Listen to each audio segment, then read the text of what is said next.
everyone, I'm Nick, I'm from Metal Temple, and I'm here with Grutler from Enslaved. How you doing, man? I'm good. Yeah, how's the tour been going so far for you? It's been great. It's a short tour, 6 shows, UK and 1 show in Dublin. Well, packed venues and great crew, great band to tour with, Grand Magus. So yeah.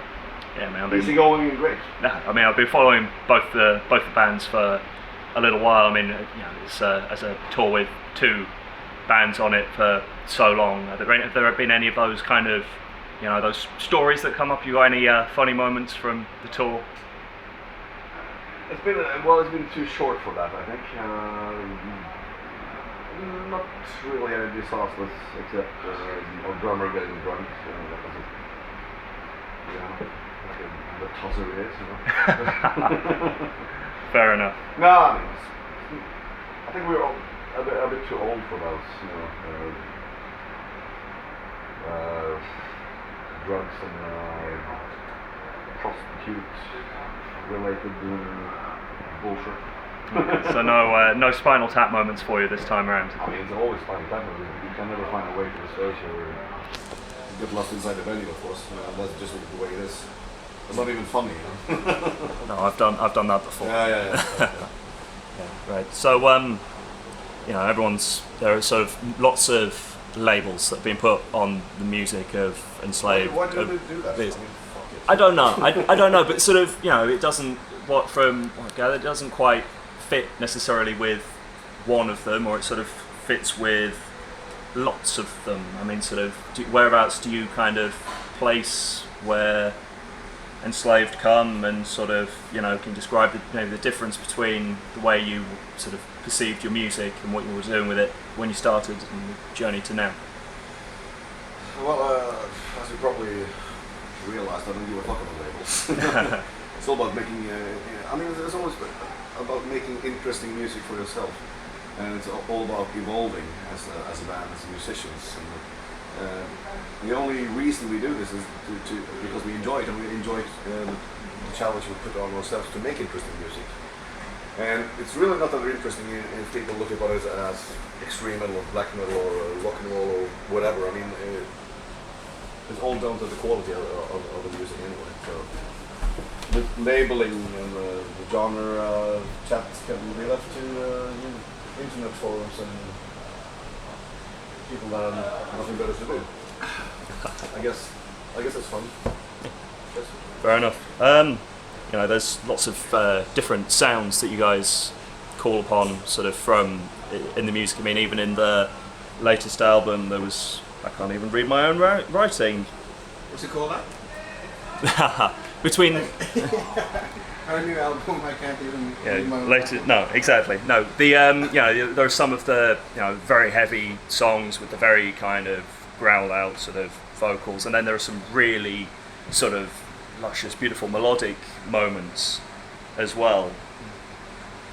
Yeah, we like to, I guess, that was the springing point of the band. If you look at the historical timeline, then we, after Bloodham, I think that's when we decided to, not consciously, but the band came to a point where this sort of blacker or more pure sort of extreme metal thing, we're approaching a point where we could either start repeating ourselves and do, like, there's a lot of good bands who do that. You know, you have the AC/DCs and the Motorheads, you have this formula and you keep refining it, and then the fans, you know, bicker about which year was the best and so on. Or we could go the other way and try and include more of our own inspirations, all the genres we guys were talking about. And I guess that's what we did, and within times that's sort of where we're at now, how far we have gotten in that mixing process, mixing more like in a musical sense, of making our own little blend of the things that we listen to. I mean, out of the sort of the current kind of crop of rock and metal acts that are coming out, who is it that you sort of listen to the most and you see as kind of inspiring you these days? Yeah, metal's so varied. I can be inspired by there's some good black metal that's happening. We have a Norwegian band Talk, this Polish band we can't pronounce, MLGA or something. Oh, that's the Polish letter, right? That's The L with that's not pronounced like that. It's or W or something. Megawatts. Ah, that one. Like 4 letters. Starts with an M. It's pretty good stuff. British Winterfillet done some of their latest album, which is killer.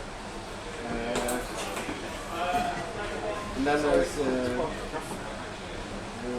other kinds of metal. I like everything. I like Deftones, something I'm listening to a lot. I like the way that they're building layers and the grandiose size of the music. There's Tool, more of the progressive side of things. It's pretty brilliant. And that's, I don't know, Tool, their album releases are so far from each other. I don't know if you can call them contemporary, but that's some of the stuff I listen to. And then I guess we're more, when it comes to inspiration, it's more looking backward, I think. Listening to new music is more of a experience in the now, sort of a present thing. Maybe not that much for inspiration because you listen to it in a different way. Cool. I mean, you were saying it wasn't necessarily a kind of a conscious decision when you were moving slightly more progressive, maybe. But have you sort of noticed that the music you're making might be more sort of complicated, a little bit more technically sort of challenging as players? Or? Yeah, it definitely did. That was part of the adventure. So we noticed that when we included this was territory where we had the references, we had the knowledge of the music, we had been listening to prog and classic rock in the 70s and all that stuff for many years.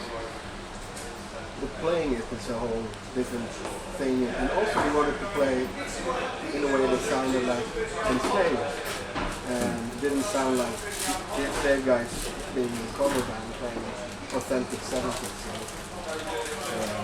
So that was really the thing we wanted to go for. The whole retro thing. So yeah, it was some challenges in making that sound work.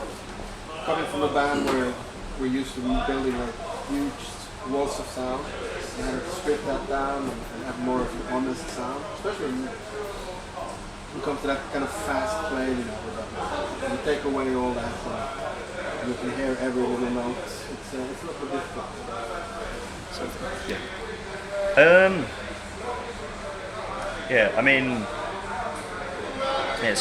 Can you tell us a bit about the sort of the writing, recording process that went into In Times as an album? Yeah, it started in the end of the work for the last album. End of the world. End of the world. It's November 2013. Came back from Australia, and then we've been making the full round. And just really psyched to start working on a new album, which we did. And it was really hectic. We had to do it in between because it escalated a lot, the amount of concerts and tours we did after that. So in one sense, it's lucky that it's been our most inspired album because it was also perhaps the most stressed album in terms of logistics and having to do everything in a very confined period of time. I don't know what else is special about the writing and recording process. Well, since we have the pressure on us, we kind of work very hard in the preparations, the days we actually had for the preparations. So when we actually started the actual recordings, everything went really fast, and it was probably the most enjoyable sessions we ever had. So in the end, we actually had 3 or 4 extra days to do some experimentation. Me and Eva and co-producer went a couple of hours south of Bergen to my cabin and recorded sounds of nature, rain, wind, footsteps, some wood, some stones, beating up some old agricultural machines. That was special. And did a lot of vocals, did some guitar and choirs and sounds, and did a little experimentation, much more than I usually do. So that was pretty refreshing. And it's kind of impressive that we actually made it through all the stress in front of it. So it was interesting and yeah, really enjoyable. Yeah, so you're going to make sort of your next albums, you're going to maybe think of doing it in slightly that faster kind of way again, do you reckon? Well, Or do you want that luxury of being able to take your time? It is tempting to do. Yeah, I don't know. I mean, sticking to a formula has never been our thing at all. I guess we're a little too impulsive for that. And, But neither is sitting around and waiting to come up with a word that rhymes with it. again, TikTok. I mean, yeah. Yeah. Something. I mean, we'll use the best ideas and include them in the next sessions. Obviously, it's a little dangerous to go into the trap of repeating yourself. It's not a good thing. So you're going to go for something completely different next time? No, No. man with a paper of his brothers. Yeah, but then you're back to the General Melchett thing also, the paradox of repeating the same plan 18 times is also kind of clever. Because nobody's going to expect us to do that. No, I don't know. It's balancing the fine edge of always being open to new things, but also making sure that you're not just doing it to be antagonistic and always do something new and crazy and all that stuff. But that becomes parodic also. So I think the best thing is don't think too much about it and just let the process come natural. And if it ends up with another one that has a lot of pressure on it, well, then we know it works. Cool. And I was just saying, yeah. So as we've been making all these references to the classic British sitcoms, what are your favourite classic British sitcoms? Yeah, I would say the favorite is Blackadder. All of it, both the medieval stuff and what is in war and 40 Towers. Monty Python. Yeah, Monty Python, obviously. So those are the favourites for the long journeys in the bus. Oh, we never watch anything on the bus anymore. We used to do that in the 90s. We watched the whole Flying Circus in the first one. And every once in a while we watch some Blackadder. On the last few tours we had some very little of those things together. Oh, we usually watch the best movie in the world, The Strange Case of the End of Civilization as We Know It.